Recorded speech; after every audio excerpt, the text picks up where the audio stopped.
तुम अभी भी गुल मोहम्मद के पास है? अस्सलाम वालेकुम व्यूअर्स, कराची फ्रूट मंडी से आज आपको अपडेट करेंगे। आज 21 फरवरी 2026, आज तीसरा रोजा है। कराची फ्रूट मंडी से आज आपको अपडेट करेंगे। भाई से आज पूछेंगे रेट जो है ना एप्पल लगाया हुआ है भाई ने।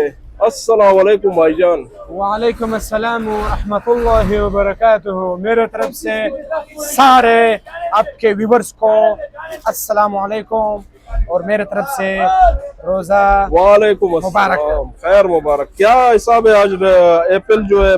आज माशाल्लाह ये बहुत अच्छी क्वालिटी से, ये चेक करें, इसका सेब क्वालिटी बहुत चेक कराता हूँ। जबरदस्त वीआईपी हम जानदार सेब आया है, जानदार कड़क, अच्छा पत्थर की तरह कड़क है। अच्छा सही है। हाँ। ये कड़क सेब है। क्या प्राइस क्या है, रेट क्या है इसका? इसमें आपको मिलेगा 9 से 9.5 केजी माल और रेट आपको मिलेगा जस्ट ओनली 3500 रुपए। ओनली 3500।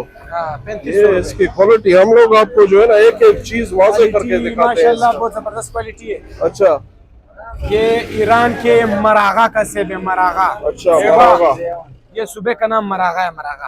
ठीक है। मरागा का नाम नहीं है, जिले का। अच्छा ये हाँ, भाई जिले का नाम। सही सुबह है। होता है, वो भी सुबह होता है। ठीक है। आगम दागा रकम सुबह दी। आगम दागा। अच्छा ये एप्पल है। ये पीछे जो है कंटेनर था वो खत्म हो गया। अच्छा माशाल्लाह माशाल्लाह। इसका भाई, रेट मतलब- 3300-3200 रेट चला है। अच्छा। माशाल्लाह मंडी में रिकॉर्ड बना के एक कंटेनर 3 घंटे में खत्म हो गया। सही है, यही माल था उसमें मेरे भी। तरफ से ये चेक हाँ? करें आप। 3 घंटे की खत्म सुन। मेरे तरफ से सलाम वालेकुम। ठीक है। 3 घंटे की लाइक शेयर फॉलो कमेंट जो है जरूर करें। भाई ने अपडेट कर दिए। आज कराची फ्रूट मंडी से आज 21वां रोजा है जो है। समझ 3 घंटे आज सॉरी आज 21 तारीख है और तीसरा रोजा। ये दागा से dream container like share follow comment जो है जरूर करें। भाई इसका बोर्ड का तस्वीर नहीं आया, इसमें बयान दिया, कौन जानेगा।